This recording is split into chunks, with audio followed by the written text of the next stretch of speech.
aujourd'hui, mais que le Seigneur soit loué. Il a permis que nous puissions quand même être en contact pour pouvoir continuer notre service de prière. La grâce de Dieu est là, la main de Dieu est là, du jour au jour. Le Seigneur est en train de nous bénir. Alors, nous continuons. Nous avons dit que durant tout le temps de notre prière, nous allons parler sur les jeûnes. Nous allons expliquer de fond en comble l'essence et l'importance de jeûne dans la vie d'un enfant de Dieu. C'est vrai, c'est une pratique spirituelle difficile, mais qui apporte beaucoup de grâce et beaucoup de puissance dans la vie d'un enfant de Dieu. Nous avons déjà donné des formules, comment est-ce qu'on peut jeûner, même si on n'a pas toute sa santé, avec les différents problèmes, on peut quand même jeûner d'une manière ou d'une autre. Alors aujourd'hui, nous allons lire, lisons d'abord Josué, chapitre 18, verset 3, qui est notre texte de base par rapport aux conquêtes. Josué, chapitre 18, verset 3. J'ai lu au nom de Jésus-Christ. Josué dit aux enfants d'Israël, « Jusqu'à quand négligerez-vous de prendre possession du pays que l'Éternel, votre Dieu, vous a donné? Jusqu'à quand négligerez-vous de prendre possession du pays que l'Éternel, votre Dieu, vous a donné? » C'est-à-dire, il y a des gens à qui Dieu a déjà donné des choses, mais qui n'ont pas encore possédé ces choses-là. Bien aimé, ici, il faut noter que tu peux être dans Canaan sans pour autant posséder Canaan. C'est très important de noter ça. Tu peux être dans Canaan sans pour autant posséder Canaan. Parce que les enfants d'Israël, pendant que Josué est en train de parler ici, ils étaient à Canaan, mais tous n'avaient pas possédé Canaan. Il y a 5 tribus qui avaient possédé, mais il y a 7 tribus qui n'avaient pas possédé. Or, nous expliquons que Canaan, c'est la promesse que Dieu avait faite à Israël. Et vous allez remarquer que Canaan était divisé en deux. C'est le fleuve Jourdain qui avait divisé Canaan en deux. Donc, il y a ce qu'on appelle la Transjordanie et la Cisjordanie. Donc, le fleuve Jourdain avait divisé le pays de Canaan en deux. Ici, le pays de Canaan qui est la promesse, dans lequel il y a deux parties, c'est aussi cette promesse que Dieu nous a faite, nous, enfants de Dieu. Dans cette promesse, il y a deux parties. Il y a la bénédiction matérielle et la vie éternelle. Donc, nous devons posséder pour vivre la bénédiction physique et vivre aussi la vie éternelle. Mais il y a des gens qui sont à Canaan sans pour autant posséder Canaan. Voilà pourquoi physiquement, vous allez voir, il y a des gens qui sont mariés mais qui ne vivent pas la joie de leur mariage. Il y a des gens qui ont des enfants mais qui ne profitent pas, qui ne vivent pas la joie d'avoir des enfants. Il y a des gens qui ne vivent même pas la joie de leur propre vie. Tu n'as pas la maîtrise sur ta propre santé, tu gagnes de l'argent, mais tu ne sais pas profiter de l'argent que tu gagnes. Donc, tu ne possèdes pas ce que tu as. Qu'est-ce qu'il faut faire? Il faut combattre. Il faut combattre parce qu'il faut commencer par déloger les différentes nations qui occupent ta bénédiction, déloger les différentes nations qui occupent la promesse que Dieu t'a faite pour pouvoir posséder la terre que Dieu t'a donnée. Alors, il y a 5 qui avaient déjà possédé, mais 7 n'avaient pas possédé. Bien aimé, le Dieu qui a permis aux 5 tribus de posséder, c'est le même Dieu qui permettra aussi aux 7 tribus de posséder. Bien aimé, aie la foi, le Seigneur va t'aider afin que tu puisses posséder ce qu'il t'a promis et ce qu'il t'a donné. Il faut combattre, il faut déloger ceux qui occupent ta terre. Or, les 7 nations qui occupaient la terre, parce qu'il y avait, dans Genèse, la Bible parle des 10 nations, et dans Actes des Apôtres, la Bible parle des 7 nations. C'est l'image des ennemis que nous devons chasser, l'image des esprits que nous devons chasser pour pouvoir posséder ce qui nous appartient.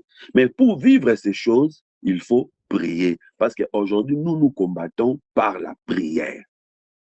Rapidement, je vais donner une petite différence. Pourquoi dans Genèse, on parle des 10 nations et dans Actes des Apôtres, on parle des 7 nations? En réalité, le nombre 10 est symbolique, le chiffre 7 aussi est symbolique.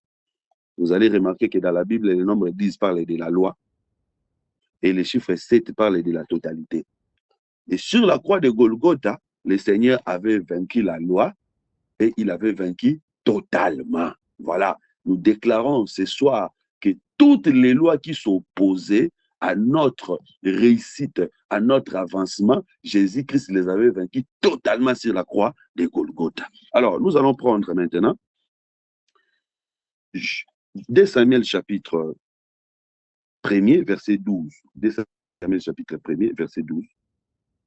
Je lis au nom de Jésus-Christ. 2 Samuel chapitre 1er, verset 12. Ils furent dans les deuils, pleurèrent et gênèrent jusqu'au soir à cause de Saoul et Jonathan, son fils, du peuple de l'Éternel et de la maison d'Israël, parce qu'ils étaient tombés par l'épée. David dit au jeune homme qui lui avait apporté ces nouvelles, « D'où es-tu » Il répondit, « Je suis fils d'un étranger, d'un Amalécite. » David lui dit, « Comment n'as-tu pas craint de porter la main sur loin de l'Éternel et de lui donner la mort ?» David appela l'un de ses gens et lui dit, « Approche-toi, tue-le. » Cet homme le frappa l'Amalécite qui mourut. Que le Seigneur bénisse sa parole. Bien-aimés, hier, nous avons étudié, nous avons vu qu'à la mort de Saoul, les gens de Jabez ont fait un jeûne de 7 jours. Nous avons expliqué pourquoi les gens de Jabez avaient fait un jeûne de 7 jours. Maintenant, ici, la Bible nous montre encore que David aussi, à la mort de Saoul, David aussi avait fait un jeûne. Pourquoi David a-t-il gêné à la mort de Saoul? La Bible dit David a gêné pour la mort de Saoul et Jonathan et pour le peuple qui était dans la souffrance, dans la tristesse à cause de la mort de Saoul et Jonathan. Mais David, qu'est-ce que toi tu as? Saoul n'est pas de ta famille. Mais pourquoi toi tu gênes pour la mort de quelqu'un qui est mort? Toi tu gênes. Au lieu de pleurer tout simplement, mais toi tu vas gêner. Pourquoi tu vas gêner? Bien aimé, les gênes, c'est très important. Ici, nous pouvons d'abord comprendre que David avait la promesse de la royauté. David avait la promesse de remplacer Saoul. Quand Saoul meurt dans des conditions difficiles, David qui vient pour remplacer Saoul, il ne peut pas entrer directement dans la royauté comme ça, il doit commencer par gêner. Pourquoi? Pour que les choses qui sont arrivées à Saoul ne lui arrivent pas. J'aimerais que tu comprennes que notre Dieu est capable de nous délivrer avant que le malheur n'arrive, mais notre Dieu est aussi capable de permettre que le malheur arrive et il vient te délivrer. Voilà pourquoi vous allez voir que Jésus-Christ, dans sa marche, avait ressuscité des morts qui n'étaient pas encore, des corps qui n'étaient pas encore décomposés. Mais il a aussi ressuscité le corps de Lazare qui était déjà décomposé. C'est qu'il est capable de te donner la victoire avant même que le malheur ne t'arrive. Il est aussi capable de permettre que le malheur arrive et il vient te donner la victoire. Mais dans tous les cas, un enfant de Dieu doit prier pour que les échecs des autres ne puissent pas te rattraper. Bien-aimés, nous sommes nés dans des familles où nos parents, nos ancêtres, nos aïeux, nos aînés ont commis certaines erreurs, ont échoué dans certains endroits. Mais quand nous venons, bien-aimés, nous devons prier pour que nous ne puissions pas échouer comme eux, pour que nous ne puissions pas tomber comme eux, mais pour que nous puissions réussir. Parce que celui qui vient après n'a pas droit à l'erreur. Parce que tu as vu les erreurs des aînés, les échecs des aînés, toi tu as la possibilité de vaincre. Donc ici, nous comprenons que David ne peut pas commencer sa royauté comme ça. Il doit gêner, prier. Pourquoi? Pour que les erreurs de Saoul ne tombent pas sur lui. C'est comme ça, bien aimé, à travers les jeûnes que nous sommes en train de faire, à travers la prière que nous sommes en train de faire, nous allons prier pour que là où nos aînés ont échoué, là où nos parents ont échoué, là où nos ancêtres n'ont pas réussi, que nous puissions réussir. Là où l'ennemi les avait vaincus, qu'ils ne puissent pas nous vaincre. Remarquez, le premier Adam avait échoué dans sa mission de garder les jardins. Quand le second Adam vient, le second Adam n'échouera pas dans sa mission. Pourquoi? Parce que le second Adam, avant de commencer son ministère, lui, il va gêner. Vous voyez? Pourquoi il entre à gêne? Il entre à gêne parce qu'il sait que ce que je suis en train de faire, il y a quelqu'un qui l'avait fait avant moi. Mais celui qui avait fait avant moi avait échoué. Moi, je ne dois pas échouer. Je n'ai pas droit à l'erreur. Voilà pourquoi il faut que je gêne avant de commencer le service. Que le Seigneur Jésus vous bénisse. Donc ici, nous comprenons que David, c'est aussi l'image de Christ. Saoul, c'est aussi l'image d'Adam. Saoul, comme le premier Adam, va tomber, et quand lui, il tombe, son enfant tombe aussi avec lui. Vous voyez, la chute de Saoul, c'était aussi la chute de Jonathan et la chute de toute sa maison. C'est que Saoul représente le premier Adam. Quand lui, il tombe, le second Adam, quand il va venir, qui est l'image de David, lui ne peut pas commencer directement le travail comme ça. Il doit gêner et prier. Pourquoi? Pour que l'échec du premier Adam ne soit pas son échec. Bien-aimé, il ne faut pas te précipiter. Il ne faut pas te précipiter quand on te donne un travail, tu commences directement, non. Même quand tu trouves une maison, il ne faut pas te précipiter directement, tu t'installes, non.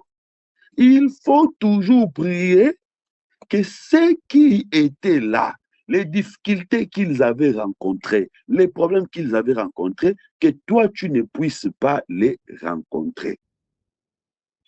Que le Seigneur soit loué. Nous croyons que notre Dieu est capable de nous donner la victoire. Nous croyons que notre Dieu est capable de donner la solution. Alors, qu'est-ce qui va se passer? David, dans sa prière, il va tuer l'Amalécite qui avait tué Saoul. C'est-à-dire, la prière de David, les jeûnes de David, va conduire David à détruire la cause de la mort de Saoul. Bien aimé, ce n'est pas pour rien que nous sommes en train de jeûner. Ce n'est pas pour rien que nous sommes en train de prier. Nous prions, nous jeûnons pour que là où nos aînés, là où nos ancêtres, là où nos parents ont échoué, que nous ne puissions pas échouer. Mais pour y arriver, nous devons détruire la cause de leur échec, afin que cette cause ne puisse pas nous rattraper. Et il faut toujours savoir que la majorité des combats de tes parents reviendront aussi sur toi.